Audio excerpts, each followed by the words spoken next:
নির্বাচন শান্তিপূর্ণ ও নিরপেক্ষ করতে যা প্রয়োজন তা করব, প্রধান উপদেষ্টা।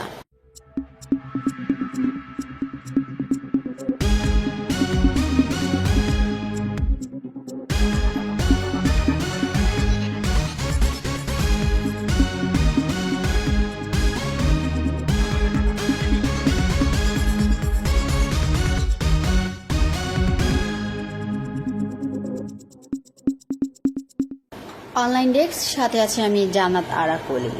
প্রধান উপদেষ্টা অধ্যাপক মোহাম্মদ ইউনূসের সাথে বৈঠক করেছেন বিএনপি নেতারা। বৈঠকে আগামী সংসদ নির্বাচনের প্রস্তুতি, নিরপেক্ষ প্রশাসন, জুলাই সনদ সহ বিভিন্ন ইস্যুতে আলোচনা হয়। প্রধান উপদেষ্টা এই সময় শান্তিপূর্ণ ও নিরপেক্ষ নির্বাচনের জন্য যা কিছু প্রয়োজন তা করার আশ্বাস দেন। প্রধান উপদেষ্টার প্রেস উইং এক সংবাদ বিজ্ঞপ্তিতে জানায়, মঙ্গলবার 21শে অক্টোবর সন্ধ্যায় রাষ্ট্রীয় অতিথি ভবন যমুনায় প্রধান উপদেষ্টা প্রফেসর মোহাম্মদ ইউনূসের সঙ্গে বিএনপি নেতারা সাক্ষাৎ করলে নির্বাচনী প্রস্তুতি নিয়ে বিস্তারিত আলোচনা হয়। বৈঠকে উপস্থিত ছিলেন বিএনপির মহাসচিব মির্জা ফখরুল ইসলাম আলমগীর, স্থায়ী কমিটির সদস্য আমির খসরু মাহমুদ চৌধুরী ও সালাউদ্দিন আহমদ, সরকারের পক্ষ থেকে পরিকল্পনা উপদেষ্টা অধ্যাপক ওয়াহিদ উদ্দিন মাহমুদ, আইন উপদেষ্টা অধ্যাপক আসিফ নজরুল ও শিল্প উপদেষ্টা আদিলুর রহমান খান বৈঠকে অংশ নেন।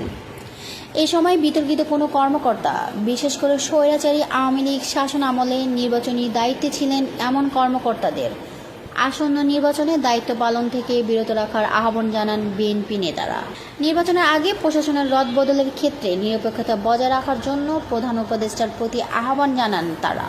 প্রধান উপদেষ্টা বিএনপি নেতাদের জানান, জনপ্রশাসন মন্ত্রণালয়ের দায়িত্বপ্রাপ্ত উপদেষ্টা হিসেবে নির্বাচনের আগে প্রশাসনের যাবতীয় রদবদল সরাসরি তার তত্ত্বাবধানে হবে। তিনি বলেন, জেলা প্রশাসক পদে নিয়োগের ক্ষেত্রে যোগ্যতার ভিত্তিতেই কর্মকর্তাদের বাছাই করে নির্বাচনের আগে যথোপযুক্ত স্থানে নিয়োগ দেওয়া হবে। অধ্যাপক ইউনূস বলেন, আমাদের দায়িত্ব নিরপেক্ষ থাকা। নির্বাচন একটি মহা আয়োজন। এখানে যিনি শান্তি শৃঙ্খলা বজায় রাখতে সক্ষম সেই ব্যক্তিকেই আমরা বেছে নেব। এটি আমার তত্ত্বাবধানে থাকবে।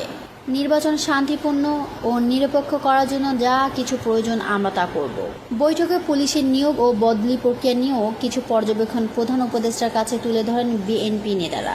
জাতিসংঘ সাধারণ অধিবেশনে রাজনৈতিক নেতাদের সম্পৃক্ত করা এবং জুলাই জাতীয় সনদ 2025 সফলভাবে বাস্তবায়ন করতে পারায় সরকারকে অভিনন্দন জানায় বিএনপি। এর পাশাপাশি সম্প্রতি দেশের বিভিন্ন স্থাপনায় সংঘটিত একাধিক অগ্নিকাণ্ডের ঘটনায় গভীর উদ্বেগ প্রকাশ করেন বিএনপি নেতারা। এসব ঘটনা অন্তর্ঘাতমূলক কিনা সে বিষয়ে অনুসন্ধানেরও আহ্বান জানান তারা।